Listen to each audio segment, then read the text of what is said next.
मित्रों नमस्कार। आपका स्वागत है। और आज भी हम कुछ अखबारों की कुछ खबरों की चर्चा करेंगे। सबसे पहले तो आप सबको विजय दिवस की बहुत बहुत शुभकामनाएं। आज हमने करगिल वार जीता था और ऑपरेशन विजय चलाया था। और हमारी सेना ने, हालांकि बड़ा नुकसान हुआ था, करीबन 450-500 हमारे सैनिक शहीद हुए थे।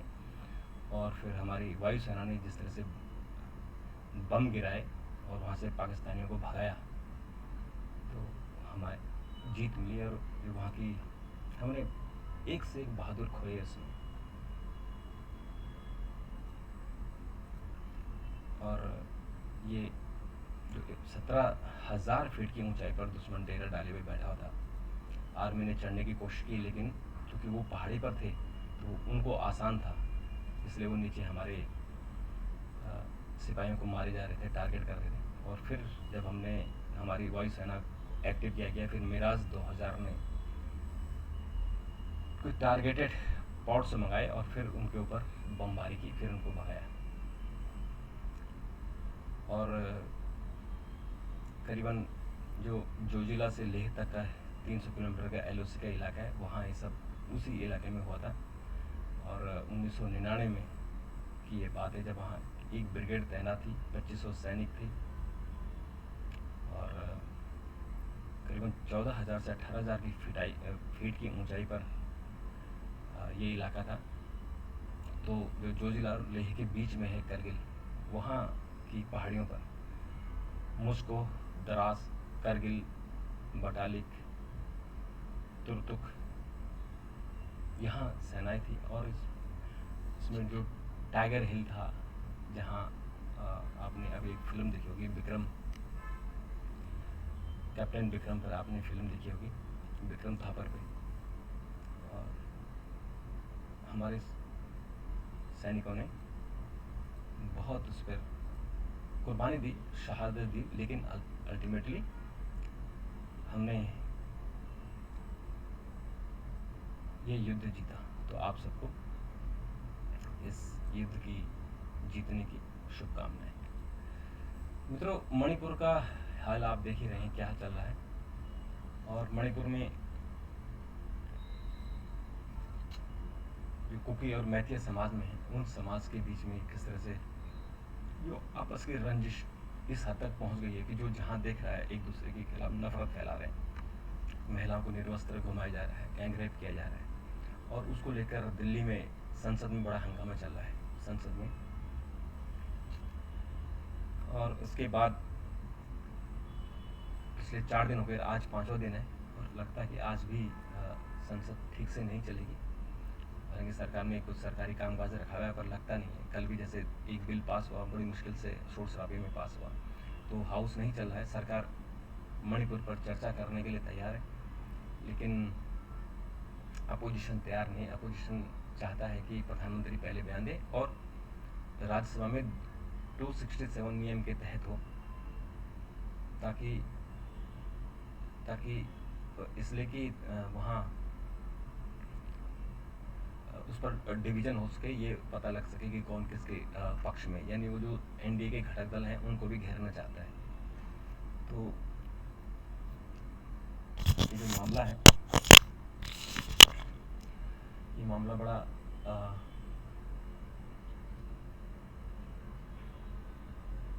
संजीदा हो रहा है।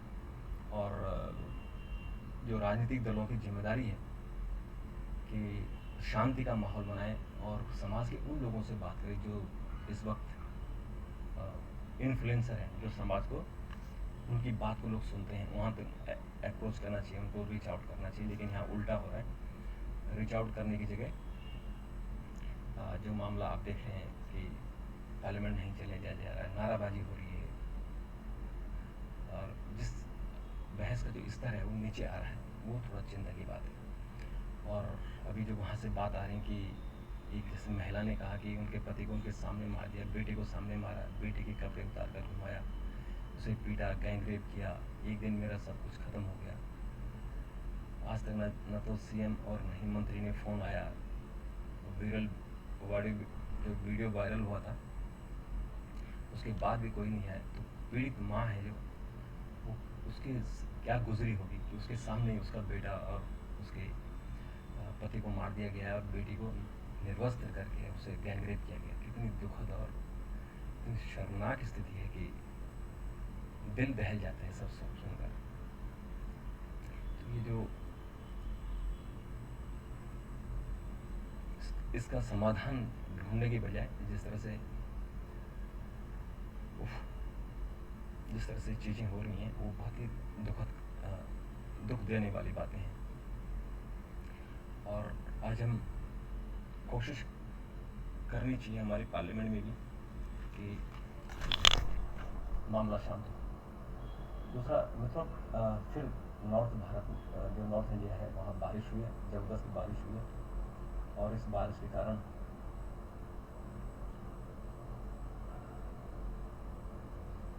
फिर से जल भराव की समस्या खड़ी हो रही है। फिर यमुना का पानी बढ़ेगा, हिंडन का पानी बल्कि से गाजियाबाद और नोएडा है वहाँ फिर प्रॉब्लम शुरू हो गई है। और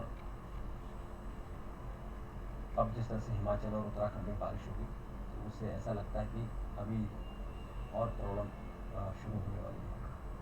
और नदी का स्तर बढ़ेगा तो जो निचले इलाके हैं वहाँ पानी भरेगा, तो गाँव में पानी भरेगा, फिर प्रॉब्लम है। मित्रों, एक और जो पार्लियामेंट को लेकर कल भाजपा की संसदीय दल की बैठक थी और वहाँ प्रधानमंत्री ने अपोजिशन के नया इंडिया एक गठबंधन बनाया, उसको लेकर बड़ी आलोचना की है और उसकी तुलना इंडियन मुजाहिदीन PFI और ईस्ट इंडिया कंपनी से की। और उन्होंने कहा कि इंडियन नेशनल कांग्रेस का गठन भी अंग्रेज ने किया था, तो जो इंडिया लगाते हैं इनके नाम का इंडिया होता है लेकिन पीछे कुछ और होता है। उसको लेकर फिर दिन भर चर्चा हुई, फिर अपोजिशन ने प्रधानमंत्री की आलोचना की। मित्रों, एक पाकिस्तान की लड़की हिंदुस्तान आई है, सीमा हैदर, उसने यहाँ शादी की है। शादी नेपाल में हो गई लेकिन यहाँ वो रजिस्टर्ड नहीं है, तो इसलिए मुद्दा है, फिर उसके लिए जांच चली कि वो जासूस है कि नहीं है। ऐसे ही एक किस्सा जो भारत की लड़की जयपुर से पाकिस्तान के खैबर पख्तूनख्वा जो उनका राज्य है वहाँ चली गई है और कल उसने शादी कर ली है। जो अपना उसका मित्र है नसरुल्लाह, तो नसरुल्लाह 29 साल का है, अंजू 34 साल की। तो ये शादी कितने दिन चलेगी देखते हैं। और इस शादी के बाद कब वो वहाँ से भागेंगे, कैसे भगाएंगे, कैसे मान जाने, तो आने वाला समय बताएगा। क्योंकि बड़ा मुश्किल होता है कि इस तरह की चीज़ें जो चल रही हैं उसके लिए उसको संभालना बड़ा मुश्किल होता है। और चुनाव की तैयारियां चल रही हैं और इस चुनाव को लेकर प्रधानमंत्री आज और कल 2 दिन राजस्थान रहेंगे और वहाँ वो कुछ जो सरकारी स्कीमें हैं उनको उद्घाटन करेंगे। और चुनाव दिसंबर में है राजस्थान में, तो उस चुनाव को लेकर क्या क्या वहाँ पर कैसे वो बीजेपी को बढ़ाएंगे ये बढ़िया। लगातार चुनाव हो रहा है और मणिपुर पर विपक्ष जो है अविश्वास प्रस्ताव देगा, तो हालांकि इस पर कोई मतलब नहीं है, क्योंकि सरकार बहुत मजबूत स्थिति में है। तो मित्रों, आज प्रगति मैदान का नया कन्वेंशन सेंटर है, उसका उद्घाटन भी होगा। बहुत खूबसूरत बनाया हुआ है और इस अंतर्राष्ट्रीय स्तर का है, यानी यहाँ G20 की कॉन्फ्रेंस होगी, मंत्रिमंडल की बैठकें हो रही हैं और मुख्यमंत्रियों की बैठकें हो रही हैं। तो ये चीज़ें एक नया चीज़, क्योंकि अभी तक सब कुछ विज्ञान भवन में होता था। विज्ञान भवन भी अब बहुत पुराना हो गया था, तो विज्ञान भवन के साथ अब एक और कन्वेंशन सेंटर हो गया। एक अभी इससे पहले जब प्रधानमंत्री नरेंद्र मोदी ने सत्ता संभाली थी तो तब उन्होंने अम्बेडकर सेंटर बनाया, वो भी अच्छा कॉन्फ्रेंस रूम है लेकिन वो छोटा है, उसमें उसकी कैपेसिटी 300-400 तक की है मैक्सिमम। और विज्ञान भवन की 1000-1200 और इससे बड़ा ये कन्वेंशन सेंटर जो अभी प्रगति मैदान में इसका उद्घाटन आज हुआ, प्रधानमंत्री उसका आज उद्घाटन करेंगे। वो जो है चीज़ भारत को मिल जाएगी। और मित्रों,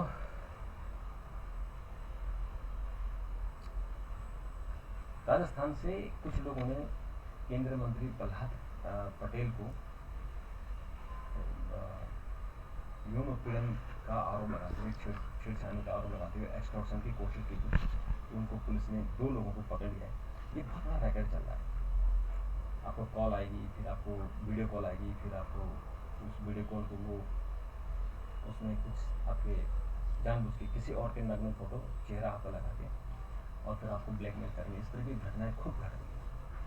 और ये पहले जमतारा में, वो झारखंड में वहाँ से ज़्यादा होता था, लेकिन अभी जो राजस्थान का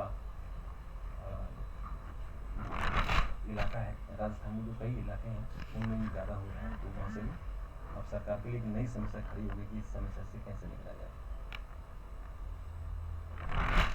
गीतिका एक एयर हॉस्टेस थी और उसने सुसाइड किया था और आरोप लगाया था कि जो MDLR एयरलाइंस के चेयरमैन और हरियाणा के मंत्री थे गोपाल कांडा और उनकी जो CMD थी, मैनेजिंग डायरेक्टर अरुणा चड्ढा, उन पर आरोप लगाया था। तो 12-13 साल बाद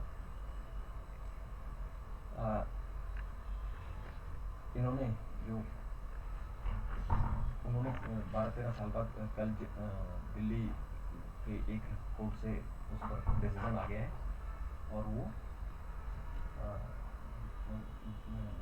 उनको बरी कर दिया गया है। यानी अब उसमें जो सुसाइड की, उसमें जज ने ये कहा है कि उसमें कोई जो सरकारी पक्ष है, जो वकील है, वो ये प्रूफ नहीं कर पाए कि ये आत्महत्या उकसाने के लिए ये दोनों लोग जिम्मेदार थे, तो उनको छोड़ दिया गया है। और मित्रों, दिल्ली में बड़ी संख्या में कोचिंग होती है। आपको पता है कि IAS की, सिविल सर्विस की और तमाम और कोचिंग है।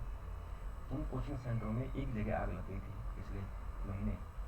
तो उसके बाद NDMC में, MCD में और दिल्ली पुलिस में, फायर ब्रिगेड में नोटिस दिए थे और अब जाके उनको दिल्ली पुलिस ने जो 583 कोचिंग सेंटर हैं उनमें से केवल 67 को ही सेफ्टी सर्टिफिकेट है, बाकियों को बंद करने का ऑर्डर कर दिया गया है। और ये हाई कोर्ट का निर्णय है कि इनको बंद कर दिया जाए। तो ये नई प्रॉब्लम खड़ी होगी। इतने सारे बच्चे जो कोचिंग ले रहे थे वो कहाँ जाएंगे, क्योंकि सिस्टम नहीं है। तो जब गवर्नमेंट सिस्टम तैयार नहीं होता तो फिर प्राइवेट सिस्टम इस तरह से खराब है। जैसे दिल्ली में लोग सरकारी सिस्टम मकान नहीं बना पाया, तो यहाँ अनऑथराइज कॉलोनियाँ बनी, लोगों ने प्लॉट काटे, सरकारी ज़मीनों पर कब्जे किए। तो अगर आप व्यवस्था नहीं करेंगे तो फिर लोग उसका विकल्प ढूंढते हैं। वो इलीगल होता है, वो इलीगल है तो इलीगल होता है, लेकिन ये व्यवस्था हो रही है। राज्यसभा से संजय सिंह को